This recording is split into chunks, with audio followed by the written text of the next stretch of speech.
समजून घेऊया तो बोलायचा विषय म्हणून. हार्ट अटॅक येतो तेव्हा माणसाला काय होतं असं तुम्ही ऐकलंय? काय काय होतं? छातीत दुखतं. डायबेटिक माणसाला दुखलेलं पण कळत नाही, छातीत भरल्यासारखं वाटतं, जड वाटतं, दगड ठेवला बांधून ठेवलं वाटतं. आणखी खांदा दुखतो, श्वास लागतो, चक्कर येते, उलटीची भावना होते, अचानक थकल्यासारखं होतं, छातीत जळजळतं, खांदा दुखतो, छाती दुखते, पोट दुखतं, लचकतं, मान दुखते, कपडा दुखतो, काही होऊ शकतं. त्यातलं कोणाला काय सांगता येत नाही. हृदय हे छातीमध्ये असं लटकतंय, ज्या बाजूला तो अटॅक येतो त्या बाजूला ते आता आपण असं लक्षात घेऊ, डॉक्टर देखील स्वतः हार्ट अटॅक येऊन घरात गेले तर बायको डॉक्टर तिलाच कळलं नाही यांना हार्ट अटॅक आला का. तर तो म्हटला मला लचक भरली आहे. तिला वाटलं भरली असेल. एखादा म्हणतो पोटात दुखतंय, समोरच्याला वाटतं दुखलं असेल. सगळ्यांच्याच पोटात कधी ना कधी दुखतं. म्हणजे आता भजी खाल्ली, पावसाळ्याचे दिवस आहेत, जरा जास्त खाल्ली दुखतं, शक्यता आहे ना त्याची. तर माणूस कोरिलेट करतो जुन्या अनुभवाशी. म्हणून जर त्या डॉक्टरला समजलं नाही आपल्याला हार्ट अटॅक आला आहे तर तुम्हाला समजेल असं गृहीत कसं धरायचं. तर आपण असं करू, शंका घ्यायची एक सवय लावून घेऊ. शंका घेतोच आपण अनेकदा, तशी आपण ही एक शंका घेऊ की अचानक विनाकारण पोटात का दुखतंय, अचानक का जळजळतंय, अचानक का लचक भरली, आणि त्याच्याबरोबर श्वास का लागला, दमायला का वाटतंय. तर हा हार्ट अटॅक असूही शकतो. आता एक स्टेटमेंट करतो, विसरू नका. ही जी शंका घेतली ना हा हार्ट अटॅक असू शकतो, हिला कधी लाईटली घेऊ नका. कारण ज्या व्यक्तीबद्दल तुम्ही शंका घेतलीत की हा असं का करतोय आणि काहीच त्याचं कारण नाही, हिस्ट्री काही नाही, यातले निम्मे लोक हॉस्पिटलमध्ये जाण्यापूर्वी त्यांचं हार्ट बंद पडणार आहे. 50% पीपल मेले नाही म्हणणार मी, हार्ट बंद पडतं. आणि आता तुमच्या लक्षात असं आलं आहे, हार्ट बंद पडले म्हणजे माणूस मेलेला नाही, 10 मिनटं जिवंत असतो. मग करायचं काय? दवाखान्यात जाईपर्यंत त्याचा मेंदू जिवंत ठेवायचा. आणि हे करण्यासाठी जे करतात त्याला म्हणतात CPR, कार्डिओ पल्मनरी रिससायटेशन. हृदय चालू ठेवणे, लंग्स फुफ्फुसं चालू ठेवणे आणि मेंदू जिवंत ठेवणे. दवाखान्यात आल्यानंतर आम्ही त्यांना व्हॉल्यूम देतो, म्हणजे सलाईन देतो, इंजेक्शन देतो, शॉक देतो, औषधं देतो, आणि हे चालू होऊ शकतं. याचं प्रमाण किती आहे? समाजात 2च प्रकारची माणसं आहेत. एक आहे प्रशिक्षित, दुसरा आहे अप्रशिक्षित. अशिक्षित म्हणलो नाही, सुशिक्षित म्हणलो नाही, प्रशिक्षित अप्रशिक्षित. आजच्या दिवसात थोडे तरी प्रशिक्षित होऊया, हा दिवसभरचा उपक्रम असतो निश्चित प्रशिक्षित होण्यासाठी म्हणून. एनिवे, अप्रशिक्षित समाजात जर एखाद्या माणसाला हार्ट अटॅक आला, गंभीर काही आजार झाला, अपघात झाला आणि तो बेशुद्ध पडला, त्यातले 90 निश्चित मरतात अप्रशिक्षित समाजात. आणि प्रशिक्षित समाजात त्यातले 75 वाचतात. हा फरक आहे का? 90 जातात म्हणजे जवळजवळ सगळेच जातात, आणि 90तले 75 वाचतात म्हणजे बऱ्यापैकी वाचतात. आणि याला कुठलंही ज्ञान, शिक्षण लागत नाही फॉर्मल, पण मनामध्ये इच्छा लागते, मानसिक तयारी. तर आज आपण काय करणार आहोत? तुमची मानसिक तयारी करणार आहोत, भीती घालवणार आहोत. कोणी धडपडला, बेचैन झाला, घरामध्ये बेशुद्ध झाला की रात्री अपरात्री हल्ली एकटे दुकटेच असतात घरात, घाबरून जातात. गावाकडे जर असं घडलं ना तर 4 बायका गोळा होऊन रडायलाच लागतात, असहाय्य होतात. ती प्रतिक्रिया आहे, प्रतिसाद नाही आहे. त्या घटनेला प्रतिसाद द्यायचा. म्हणून यापुढे असं काही घडलं तर लक्षात ठेवा, हा बेशुद्ध पडला आहे, श्वास घेत नाही, नाडी लागत नाही, पण हा मेलेला नाही आहे, आणि हा मरायला अजून वेळ आहे. आणि मी प्रयत्नवादी आहे. आपण आलो आहे आज गडावर, प्रयत्नवादाचं काहीतरी घेऊन परत जायचं आहे. शक्य झालं तर आजपासून 1 नमस्कार घालायला लागा, सूर्यनमस्कार. प्रयत्नवादाची सुरुवात सोपी करा, ज्याला जितकं जमेल तेवढं करा. एवढंच वागता आलं तर एवढंच वाका, खुर्चीला धरून करा, बिघडत नाही. एक तरी नमस्कार घाला बरं का. पुण्यच असतं. एखाद्याचा जीव वाचवण्याला खूप पुण्य आहे, पण ते जीव वाचवण्याची क्षमता पण असायला हवी ना. बुडणाऱ्याला वाचवायला आपल्याला पोहता आलं पाहिजे, नाही तर दोघंही बुडू. हातामध्ये शक्ती असेल आणि मनामध्ये रगही लागते, थोडीशी वाचवायची प्रबळ इच्छा लागते, तर माणूस वाचतो. आपण नमनाला घडाभर तेल करायला नको. एखादा माणूस समोर अचानक पडलेला दिसला, बेशुद्ध पडला, तर पहिल्यांदा गांगरून जाऊ नका, घाबरून जाऊ नका. त्याला वाचवायची क्षमता तुमच्यातसुद्धा आहे, आणि यातले 100तले 75 वाचणार आहेत, म्हणजे मेजॉरिटी वाचणार आहेत असं लक्षात घ्या. पण एकट्या दुकट्याने नाही वाचवता येत, मदत मागायला लागते. मदत म्हणजे नुसतं आरडाओरडा करून नाही, कारण त्यालाही बिचारायला माहीत नसतं. तर प्रशिक्षित मदत मागवण्यासाठी एक क्रमांक शासनाने दिलेला आहे, ती मोफत मदत मिळते. क्रमांक आहे 108. बाकी सगळं विसरून जा आजचं आपलं बोलणं.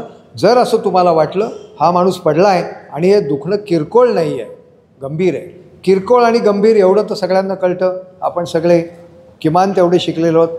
पडला आहे आणि उठून बसला आहे, झाडतोय आणि चालला आहे, किरकोळ आहे. पण पडला आहे आणि उठताच येत नाही, गंभीर आहे. गंभीर माणूस आपोआप बरं होत नाही, दवाखान्यात न्यावं लागतं. 108 नंबरला फोन करा. 10, 15, 20 मिनटात शहरामध्ये 15 मिनटाच्या आत ॲम्ब्युलन्स येते. ते मागवण्याचं स्किल आहे, पण त्याला 10 मिनटं बोलायला लागेल.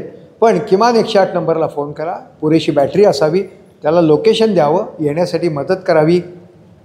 व्हॉट्सॲपमध्ये लोकेशन टाकावं, हातात कागद पेन घ्यावा. त्यांनी आपला नंबर मागितला, आपण त्याचा नंबर मागावा. कम्युनिकेशन चालू राहावं. रात्री 1 वाजता दुसरी कुठलीही मदत येऊ शकत नाही. 108 ॲम्ब्युलन्स फुकट आहे. रस्त्यावर पडलेल्या बेवारशी माणसाला सुद्धा 108नी घेतलं तर हॉस्पिटलला घ्यावंच लागतं. आपण एखाद्या बेवारशी माणसाला मदत करायला घेऊन गेलो, हॉस्पिटल घेत नाही. दुसरं म्हणजे आपण गेलो की तुम्हाला ते सोपस्कार असतात, 108नी नेल्यावर सोपस्कार नसतात. त्या सिस्टीममध्ये मी 2 वर्ष काम केलं आहे. मी तिथे इन्स्ट्रक्टर होतो, शिकवत होतो, जे डॉक्टर ॲम्ब्युलन्सवर काम करतात. एनिवे, विषय असा आहे, तुम्हाला असं वाटलं की गंभीर परिस्थिती आहे, मदतीची गरज आहे, त्याला 108ला फोन करा. एक डॉक्टर तिथे येतो. तुमच्या लहानपणी आठवत असेल, घरात कोणी रात्री बेरात्री आजारी झालं, उलट्या जुलाब चक्कर आली, आपण डॉक्टरला घेऊन यायचो बॅग धरून. डॉक्टर आला की घरातल्या सगळ्यांचा जीव भांड्यात पडायचा.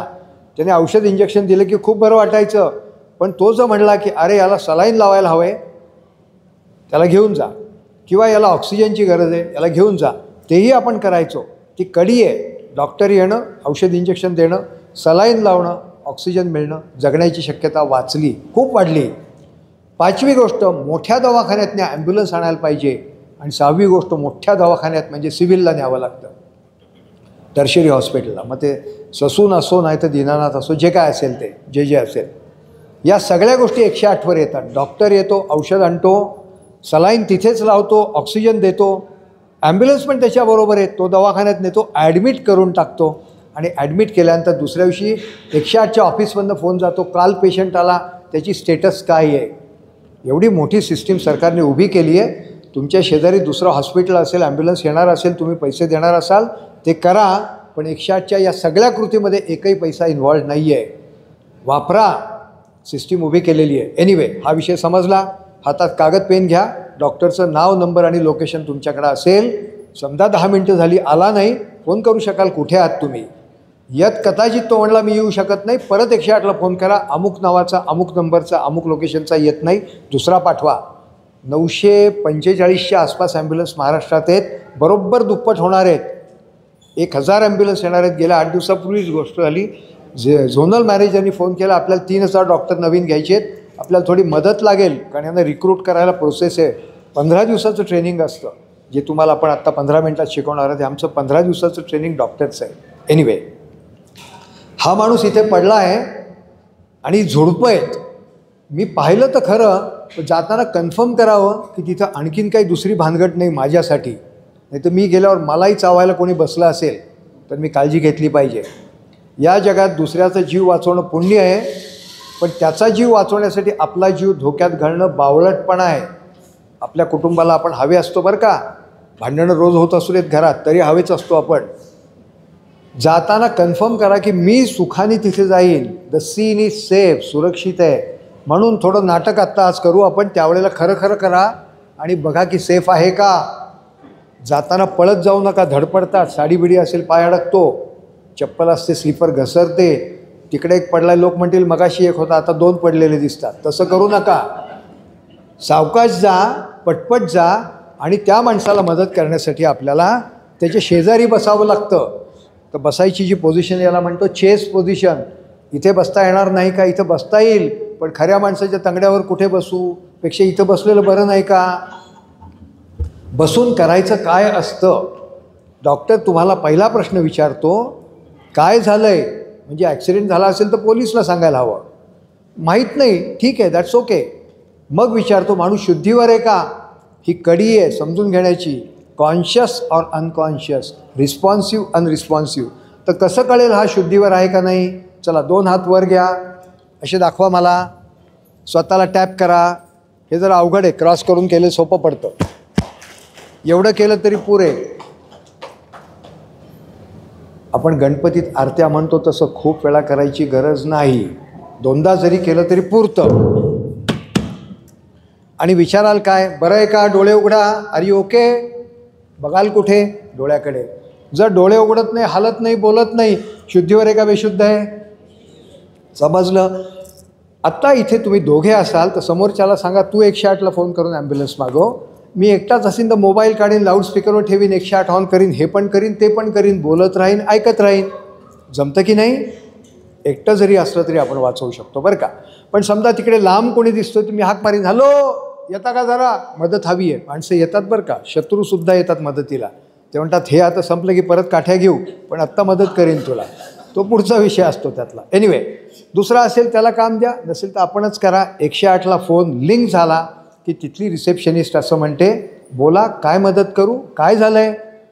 तुम्हाला सांगायला पाहिजे, सातारा जिल्ह्यात सज्जनगडावर एक माणूस बेशुद्ध पडला आहे, किंवा जिथे कुठे तुम्ही आहात, तालुका, जिल्हा, गाव, वाडी, ते लोकेशन मिळालं की त्याच्या आसपासची ॲम्ब्युलन्स आपण ओला उबर बुक करतो तशा दिसायला लागतात तिला, आणि नियरेस्ट एअर डिस्टन्सची क्लिक करून ती तुम्हाला कनेक्ट होते. सिस्टीम आहे ती. परत डॉक्टर विचारतो तुम्हाला काय झालं आहे, तुम्हाला सांगायला लागेल कुठं काय झालं आहे, आणि मग तो प्रश्न विचारतो, काय झालं आहे माहीत नाही, शुद्धीवर आहे का, हो किंवा नाही. शुद्धीवर आहे का, ओके. प्रथमोपचार शिकला आहेस का? बरं का, नीतू मांडकेने केली ती चूक तुम्ही करू नका. आपल्या घरच्या एकाला तरी शिकवून ठेवा, मला काय झालं तर तू काय करशील. तुम्हाला कळलं आहे, त्याचा फायदा झाला, तुमचं काय, तुझं झालं, आता माझं काय होणार, कुठला तो नाटकातला. एनिवे, गमतीचा भाग सोडून देऊया. प्रथमोपचार येतो का? हो. मग श्वास घेतोय का माणूस? श्वास घेतो का? कसं कळतं माणूस श्वास घेतोय? लहान बाळ उन्हाळ्यामध्ये पंख्याखाली झोपवलेलं असतं, ते श्वास घेते लांबून, कसं कळतं? हलतं, छाती पोट हलतं. आता आपण मोठी माणसं आहोत, आपलं पोट मोठं असेल तर आधी हलेल, तो भाग वेगळा. पण छाती पोट, छाती किंवा पोट म्हणताना आम्ही छाती हलते म्हणतो, बघताना छाती पोट बघतो. पुरुष असेल बनियन शर्ट वर करावा, महिला असेल तर शर्ट काढायची गरज नसते. आपल्याला पाहायचं आहे काय, थोडी हालचाल होती आहे का. जवळ थोडंसं गेलं की लक्षात येतं छाती पोट हलतंय का. किती वेळ पाहाल, सकाळी 7ला बसलोय, संध्याकाळचे 7 झाले तरी हललं नाही, चालेल का? 5 सेकंद 10 सेकंदात कळतं, नाही हलत. 10 मिनटं आहेत आपल्या हातात बेशुद्ध पडलेल्या माणसाच्या बाबतीत त्याचा मेंदू जिवंत ठेवायला. क्रम कसा आहे, scene safe, tap and shout, check response. No response, activate emergency response system, call 108 for ambulance. ते कनेक्टिव्हिटी करताय तुम्ही. मीन वाईल त्यांनी विचारलं श्वास घेतोय का, हो किंवा नाही. श्वास घेतोय, नाडी पाहता येते का, हो. बघ आहे का, कुठली नाडी पाहायची, बघा बरं स्वतःची नाडी एकदा, 3 बोटांनी पहा, 3 बोटांनी पहा, स्वतःचीच बघा. इथे असते अंगठ्याखाली, अंगठ्याने नका बघू. लागतीये का, म्हणजे जेवायला आहात तुम्ही सगळे, ज्याची ज्याची लागते तो असणार ना, तेवढे आकडे मोजायला पाहिजे. नसेल लागत तर 108ला फोन करायला लागेल. दोन्ही गोष्टी गमतीच्या, जाऊ दे. बेशुद्ध माणसाची नाडी ही लागत नाही, त्याचं BP लो झालेलं असतो, तो शॉकमध्ये असतो, हायपोवॅलेमिया असतो, हायपोटेन्सिव्ह असतो. तांत्रिक शब्द आहेत, सोडून द्या. बेशुद्ध माणसाची नाडी बरेचदा लागत नाही. मग कुठली बघायची, हिला म्हणतात रेडियल, हिला म्हणतात कॅरोटिड. 3 बोटं दाखवा उजव्या हाताची, इथे ठेवा हनवटीच्या खाली, आणि किंचित ओढा, जो हात आहे त्या बाजूला. उभी ठेवा बोटं, खूप दाबू नका. मेंदूला रक्तपुरवठा करणारी ती वाहिनी आहे, बंद नका करू. टक टक टक लागतंय का, चला डाव्या हाताची 3 बोटं इकडं घ्या, ओढा या बाजूला, जो हात आहे त्याच बाजूला घ्या. असं करू नका, इकडं काही नसतं, इकडंच आहे पुढे. लागली, दुसऱ्या माणसाची पाहू शकाल, जो हात डोक्याच्या जवळ आहे तो मध्ये न्यावा आणि किंचित ओढावं. समजला विषय. सायमल्टेनियसली दोन्ही करू शकतो आपण. इथे ठेवलं, इथे बघतोय आणि मोजायचं आहे. 5 सेकंदाला 10 काउंट होतात, 6 सेकंद मोजावं. 1 2 3 4 5 6 7 8 9 10 11 12. बेशुद्ध आहे आणि श्वास घेत नाही, हृदय बंद पडलं आहे किंवा बंद पडणार आहे. इथे जे काय करायचं आहे, हाताने हार्ट पंप करायचं आहे मेंदूला रक्तपुरवठा चालू ठेवण्यासाठी. मी दाखवतो. तुमच्यापैकी तरुण रगेल मनाचा माणूस कोण असेल त्यांनी पुढे या. करताना श्रम लागतात. आणि माझ्या भगिनींनो, हातामध्ये शक्ती असेल तर जीव वाचवता येतो, नाही तर म्हणायला लागतं प्रेम खूप खरते पण तू जा, मी काय CPR देणार नाही, माझं मी बघून घेईन. 2 पर्याय आहेत. एक म्हणजे मी तुला वाचवीन, नाहीतर तुझा माझं मी बघीन. तर व्यायाम करायला हवा. सूर्यनमस्काराला पर्याय नाही. आपण गडावर आलो आहे संकल्प केला तर तो वाया जाणार नाही. कोण येणार? या, कुणी या. मी दाखवतो, मग तुम्ही करा. या या तुम्ही पण या, तुम्ही पण या. हात कुठे ठेवायचा? हृदय कुठे आहे? छातीच्या मध्ये. त्या हृदयाला सांभाळण्यासाठी एक पिंजरा आहे, मोठं हाड आहे पुढे. हात लावून बघा. त्याला म्हणतात स्टर्नम ब्रेसबोन. स्वतःला लावा, दुसऱ्याला गुदगुल्या होतात, इथेच लावा. हाड आहे ना, इथे हात ठेवायचा. या बाजूला रिब्स आहेत, तिकडे डावीकडे नाही ठेवायचा. रिब ती तुटायला नको. म्हणून काय करावं? एक रेग मारून घ्या हाताने. साधारणतः अंदाज ही मिडलाईन आहे, लक्ष्मण रेषा आहे, ह्याच्या पलीकडे नाही जायचं. अवघड आहे का? इथे खड्डा दिसतो, इथे खड्डा आहे, इथून इथपर्यंत आलो, याच्या अलीकडे हात ठेवायचा आहे. छाती एवढी मोठी आहे, मनगट ते 4 वेळा बसेल त्यात. मग कुठे ठेवायचं? खालचा भाग श्वासाबरोबर हलतो म्हणून खाली ठेवायचं, वरचा भाग हलत नाही. तर एक nipple to nipple line draw केली. साधारणतः इथे हात येतो. जिथे रिब एकत्र येतात तिथून एकच बोट वर जावं, फार वर जाऊ नये. हात शिफ्ट करून घ्यावा. हील ऑफ द हँड वापरावा. हा बलवान असतो. मनगट ठेवावं. मनगटात दम असेल तरच काम होतं बरं का, नाही तर नाही होत. समोर बोट आहे. हा हात ताट ठेवला. रिस्ट एल्बो शोल्डर एका ओळीत घ्यायचं आहे. हात वापरायचा नाही. हात खांबासारखा आहे, फक्त बॉडी वेटनी खाली जायचं आहे. एका हाताने होत नाही, दुसरा हात वापरावा लागतो. ही बोटं घट्ट पकडावी, दोन्ही हात ठेवावेत, अंग टाकावं, फक्त अंग खाली वर खाली करावं. इतकं सोपं आहे. या सर, बसा.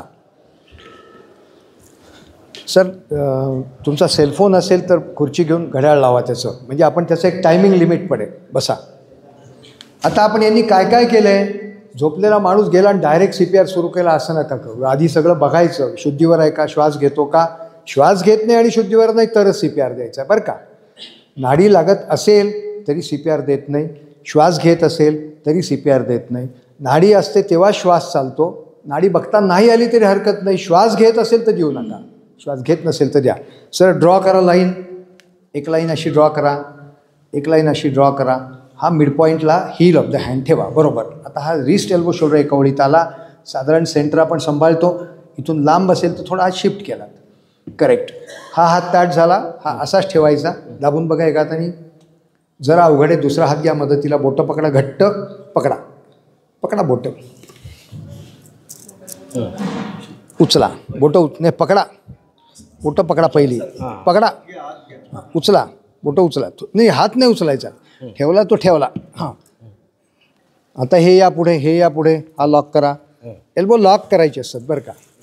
हे लॉक, एल्बो असे लॉक करायचे आणि अंग टाकायचे. Wrist elbow shoulder in one line. Balance पुढे जात असेल तर थोडा मागे घ्या आणि दाबून दाखवा 2-3 वेळा. हां. आता शक्ती ही नाही वापरायची, अंग वापरायचं. हे असंच ठेवा. याला झटका नका देऊ. थोडं पुढे या. पूर्ण खाली जा, पूर्ण वर या. हां. हात न वापरता ताकद लावायची. हे नाही वापरायचं. करा. जाऊ दे खाली. ट्रिकी आहे, ट्रिकी. अवघड बिवघड नाही आहे, पण नीट येतं, होतं, जमतं आहे. सर, हातावर येऊ नका अजून, पाठीवर करायचं. आता तुम्ही घड्याळ लावा सर. स्टॉपवॉच चालू करा. खुर्ची घ्या एक. सरांना खुर्ची देता? नाही नाही, मग इथे बसा ना, ह्याच्यावर बसा. Patient position. Patient is lying on his back on a firm flat surface. Place should be safe. The rescuer. हां, चालतो बरं का. आपलं हे स्टर्नम आणि स्पाईन ह्याच्यामध्ये हार्टला स्क्वीज करायचे, म्हणजे ते रक्त मेंदूकडे जातं.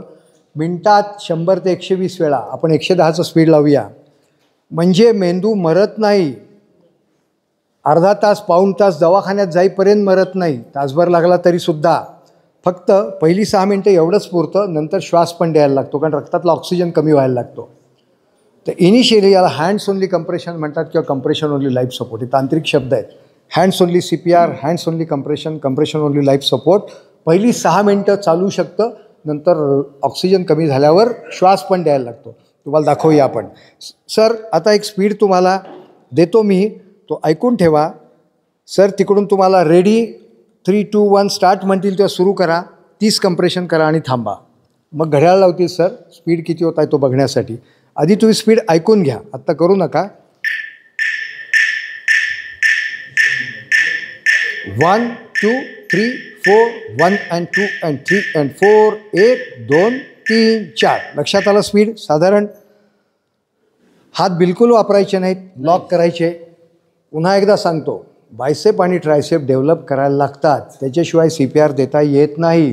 तो पुरेसा होत नाही. थोडं मागे घेतला हात तरी चालेल. सेंटर सोडायचं नाही, रिबच्या खाली पोटावर जायचं नाही. 2 गोष्टी केल्या तरी पुरे. रिब जिथे एकत्र येतात तिथून एखादं बोटवर हात पुरतो, 4 बोटावर जायची गरज नाही.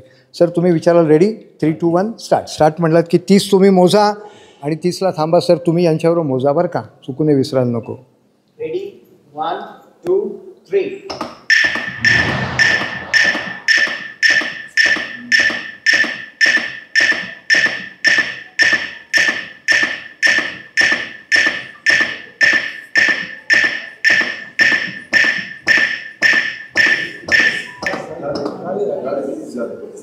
साधारण 16-16.5 सेकंद लागले. सर या तुम्ही इकडे. आता तुम्ही इथेच बसा, त्यांना शिकवा.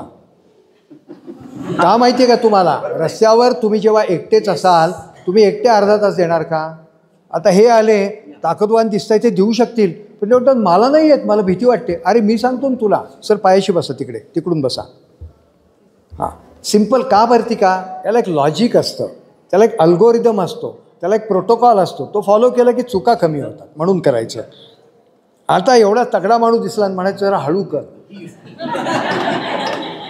करायला सांगतं बरं का, आणि लोकडं असेल तर जोरात कर असं पण सांगायला लागतं बरं का. 2 गोष्टी. इथून थोडं मागे असू दे, थोडं मागे चालतो हात. हां थोडा, आणि थोडा फार लांब नको. आणि 2 इंच खाली गेलं पाहिजे. 2 इंचाला रेझिस्टन्स येतो. रेझिस्टन्स आल्यावर शक्ती नाही लावायची.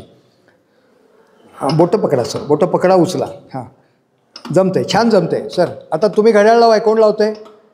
स्टॉपवॉच. थांबा सर थांबा, स्पीड वाढतो. एवढा स्पीड नाही द्यायचा. का बरं का, स्पीड का नाही वाढवायचा? हृदय भरलं पाहिजे ना.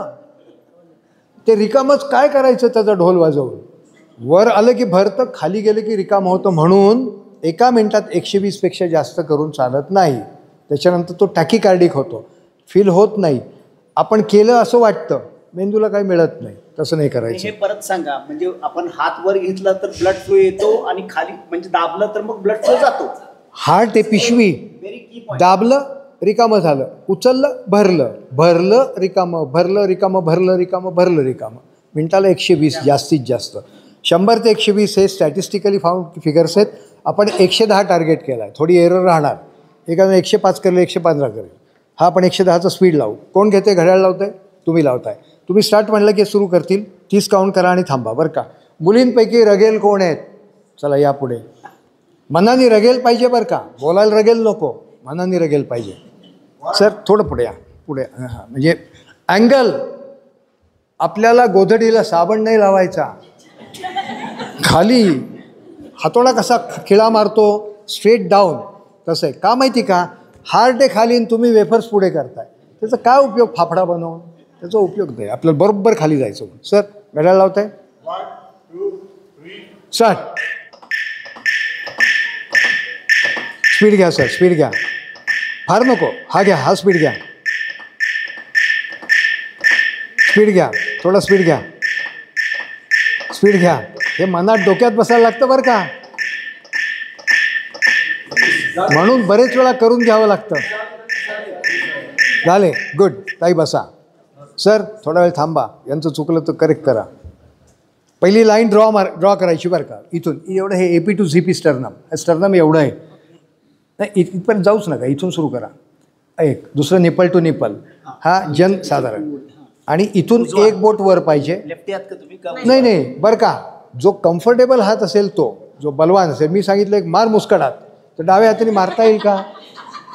मग जिथं तो हात माराल तो घ्या पहिला पुढे. म्हणजे थोडक्यात दगडफेक म्हटलं तर डाव्या हाताने, जरा नंतर करून बघा डाव्या हाताने कसा जातो आपला दगड, नाही जमत बरं का. मॅडम सेंटरला हात पाहिजे एकच ठेवा. सेंटरला थोडासा अलीकडे चालतो. आता हा हात घ्या पुढे स्ट्रेट. थांबा थांबा थांबा थांबा, हात काढा. या पुढे दाबून बघा, थोडं अजून इथे या पुढे दाबा. आता दोन्ही हात घ्या, बांगडी थोडी वर घ्या, तुम्हालाच लागेल. हां, नाही बोटं घट्ट पकडायची, नाही पकडली, हां बोटं बाहेर काढा. थांबा, हे बघा, हा हात आहे की नाही, हे धरलं आणि हे लॉक केले, फक्त पुढे मागे. लहान बाळाला कसं डोल रे करतो आपण तसं लॉक करा आणि खाली दाबून दाखवा. 2-3 वेळा करा. जमतंय, छान करताय, जोरात ते वाजलं पाहिजे. एकदा दोनदा दरवेळी हे पण लॉक करा. जमतंय जमतंय, हात लॉक करा, हात नाही वाकवायचा, जाऊ दे खाली. 2-3 वेळा करा, जमतंय. चला घड्याळ लावू आपण. थांबा थांबा, घड्याळ लावू. 1, 2, 3, स्टार्ट. काय स्पीड घ्या, स्पीड घ्या. Elbow straight.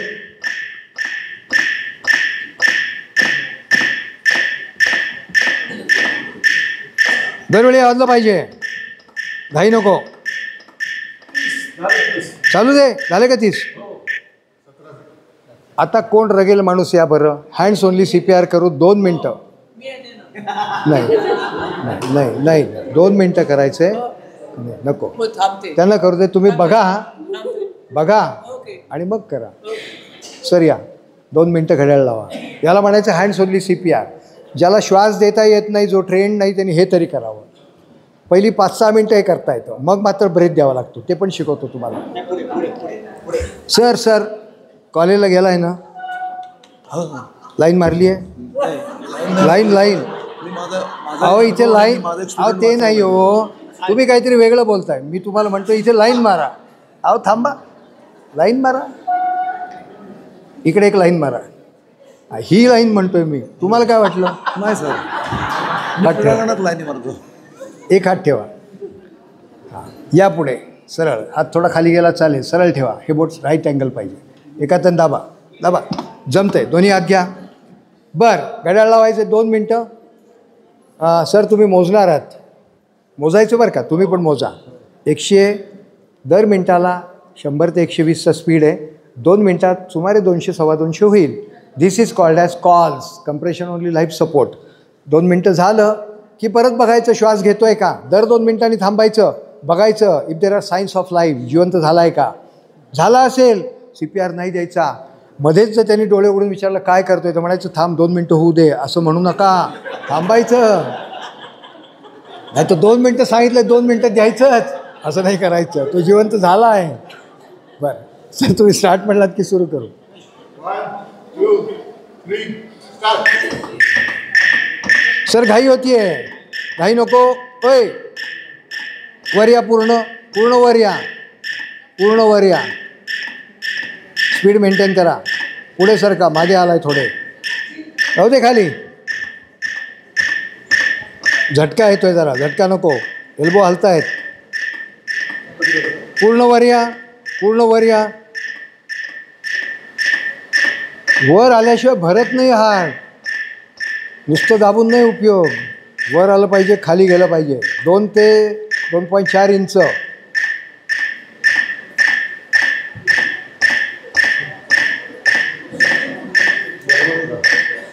चालू द्या 2 मिनटं. दिस इज कॉल्स.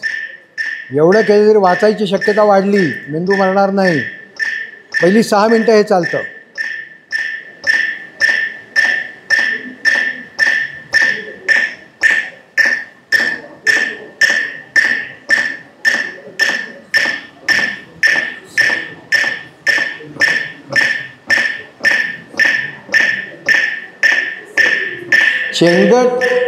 चेंगट काम आहे, कंटाळवाणं आहे, पण जीव वाचवायचा असेल तर केलं पाहिजे.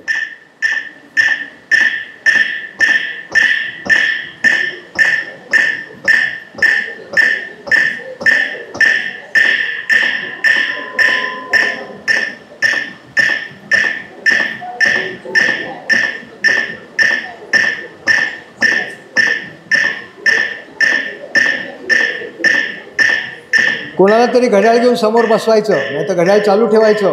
2 मिनटं व्हायला पाहिजे.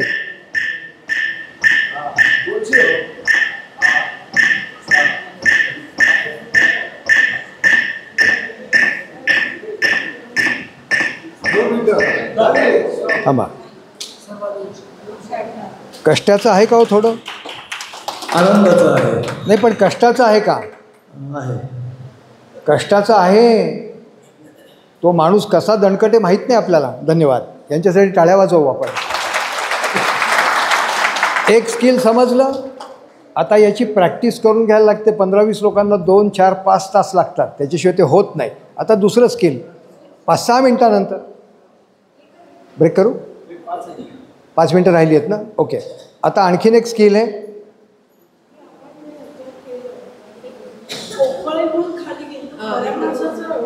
मी झोपतो इथे दाबून बघा किती खोल जातं. साधारण तेवढंच येतं. साधारण ते काय आहे, तो स्प्रिंग लोड तसाच क्रिएट केलेला आहे. एनिवे, आता दुसरं जी स्किल आहे, how to give breath. Breath देण्यासाठी पॉकेट मास्क असतो, पण समजा नसेल, मिळेल ते फडकं तोंडावर टाकावं, फक्त तोंडावर, नाक दाबावं, तिरकं मागे घ्यावं, तोंडावर तोंड ठेवावं आणि ब्रेथ द्यावा. पॉकेट मास्क असेल तो ठेवता येतो आणि ब्रेथ देता येतो. पण आता परिमाण बदललं. 30 कॉम्प्रेशन 2 ब्रेथ 5 वेळा 2 मिनटात होतं. 2 मिनटात 5 वेळा व्हायलाच पाहिजे. 4 वेळा पुरत नाही. 5.5 वेळा झालं तर चालेल. 30 कॉम्प्रेशन 2 ब्रेथ. 2 माणसं असतील तर एकाने ब्रेथ द्यावा, एकाने कम्प्रेशन करावं. पॉकेट मास्क असेल हेडकडनं ब्रेथ देता येतो. पॉकेट मास्क नसेल समोरासमोर बसायला लागतं. अंबू बॅग असेल अंबू बॅग वापरता येते, त्यांनी ब्रेथ देता येतो. असं करत ॲम्ब्युलन्स येईपर्यंत करा. हा माणूस मरणार नाही. मेंदू त्याचा मरणार नाही. ॲम्ब्युलन्समध्ये पण हे करा, हॉस्पिटलपर्यंत जा, तिथपर्यंत मरणार नाही. मग वाचायची शक्यता वाढली. आपल्याकडे वेळेची मर्यादा खूप आहे. थांबतो. प्रश्न असतील तर घेऊ. जे आत्ता होणार नाहीत लिहून द्या. कालच्या विषयाबद्दल, आजच्या विषयाबद्दल तुमची शंका निरसन करायची जबाबदारी आहे. ठीक आहे सर.